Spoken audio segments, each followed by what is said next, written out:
పెళ్ళిళ్ళే కాదు ఇప్పుడు నియోజకవర్గాలు కూడా 4 అయ్యాయి.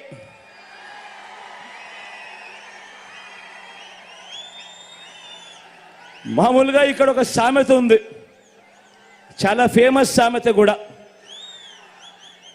పెళ్లికి పిఠాపురం వెళుతూ వెనకటికొకడు పెళ్లిని శంకర పట్టుకుని వెళ్ళాడన్నది సామెత. ఆ పిల్లిని చంకన పెట్టుకొని వెళ్ళింది ఎవరా అని ఇంతకాలం ఎవరికి అర్థం కాలేదు.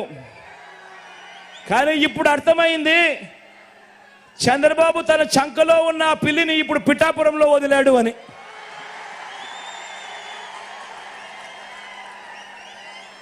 ఇది గాజు గ్లాస్ పార్టీ పరిస్థితి.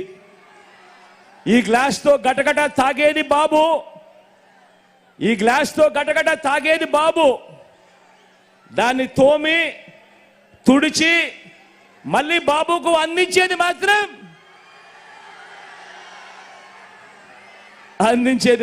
ఈ ప్యాకేజీ స్టార్. ఇక ఈ కూటమిలో వదినమ్మ గురించి మాట్లాడదామా? ఈ కూటమిలో ఉన్న వదినమ్మ బాబు చేరమంటే ఈ వదినమ్మ కాంగ్రెస్ లో చేరింది. ఇదే బాబు బీజేపీకి ట్రాన్స్ఫర్ ఆర్డర్ ఇచ్చిన వెంటనే బీజేపీకి చేరింది. బాబు పొడవమంటే సొంత తండ్రినే వెన్నుపోటు పొడి చేసింది. 30 ఏళ్లుగా ఏ పార్టీలో ఉన్నా బాబు కోవట్టుగా ఇదే పనిలోనే ఉంది. బాబు బీజేపీలో ఉన్న బాబు ఈ సీటు ఎవరికి ఇవ్వమంటే వారికే ఇస్తుంది, ఎవరికి వద్దంటే వారిని ఆపుతుంది, మారుస్తుంది.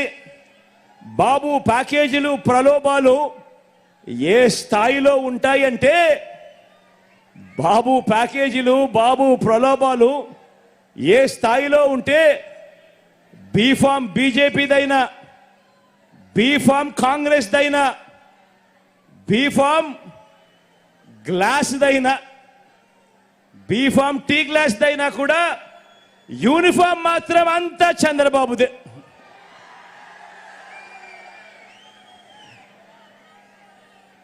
ఆయన మేనిఫెస్టో కూడా, చంద్రబాబు మేనిఫెస్టో కూడా ఎప్పుడు ఎలా ఉంటుందనంటే, ఎన్నికలు అయ్యేదాకా మాత్రం రంగురంగుల స్వప్నాలు చూపిస్తూ ఉంటుందా మేనిఫెస్టో. ఎన్నికలు అయిపోయిన తర్వాత అదే మేనిఫెస్టో ఎక్కడ ఉంది అని వెతికినా కూడా కనపడదు, అది చెత్తబుట్టలో కనిపిస్తుంది. ఎన్నికలు అయిపోయిన తర్వాత ప్రజలకు ఆయన ఎప్పుడు చేసేది మోసాలే. ఇది చంద్రబాబు నైజం, ఇది చంద్రబాబు క్యారెక్టర్. మన బాబు ఎందుకింత దిగజారాడు, ఎందుకిన్ని కుట్రలు చేస్తా ఉన్నాడు, ఎందుకింత కుతంత్రాలు చేస్తా ఉన్నాడు, ఎందుకిన్ని మోసాలు చేస్తా ఉన్నాడు, ఎందుకిన్ని అబద్ధాలు చెప్తా ఉన్నాడు, ఎందుకు ఇన్ని పొత్తులు పెట్టుకుంటా ఉన్నాడు, వీటి అన్నింటితో కూటమి కడతా ఉన్నది ఎందుకు అని ప్రతి ఇంటా కూడా ప్రతి ఒక్కరూ కూడా ఆలోచన చేయమని కోరుతా ఉన్నా. కారణం ఏమిటో తెలుసా? కారణం చంద్రబాబు పాలనలో చరిత్రలో నిలిచిపోయే మైలురాళ్ళు ఏవీ లేవు.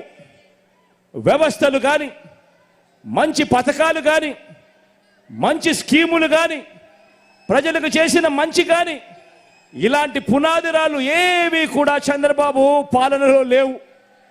చంద్రబాబు 14 సంవత్సరాలు ముఖ్యమంత్రిగా పరిపాలన చేశాడంటాడు, 3 సార్లు తాను ముఖ్యమంత్రిగా పాలన చేశాడంటాడు.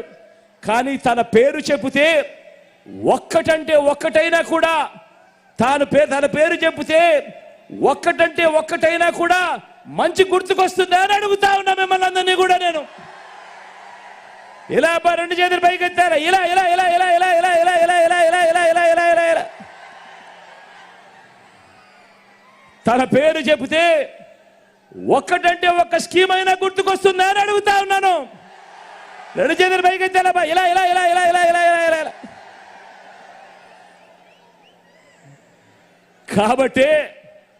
కాబట్టే ఈ చంద్రబాబు నాయుడు గారు, ఆయన కూటమి నా మీద వేయించడానికి వీళ్ళందరికీ గులకరాళ్ళే మిగిలాయి. ఈ చంద్రబాబు కూటమికి మన 58 నెలల పాలనలో గతంలో ఎప్పుడూ జరగని విధంగా అలాంటి మైలురాళ్ళు, అలాంటి పునాదురాళ్ళు మనం వేసినది చరిత్రలో ఎప్పటికీ కూడా నిలిచిపోయే విప్లవాలుగా ఎప్పటికీ కూడా కనిపిస్తూ ఉంటాయి. కాబట్టే మన జెండా తలెత్తుకొని ఎగురుతా ఉంది, అక్కడే కనిపిస్తా ఎగురుతా ఉంది. వారి జెండా మరో 4 జెండాలతో జత కట్టినా కూడా ఎగరలేక కింద పడతా ఉన్నాయి. వాళ్ళ జెండా. మరి ఈ ఇంటింటి అభివృద్ధి కొనసాగాల వద్దా ఆలోచన చేయమని అడుగుతా ఉన్నా. కొనసాగాలంటే ఈ ఎన్నికల్లో వేసే మన ఓటు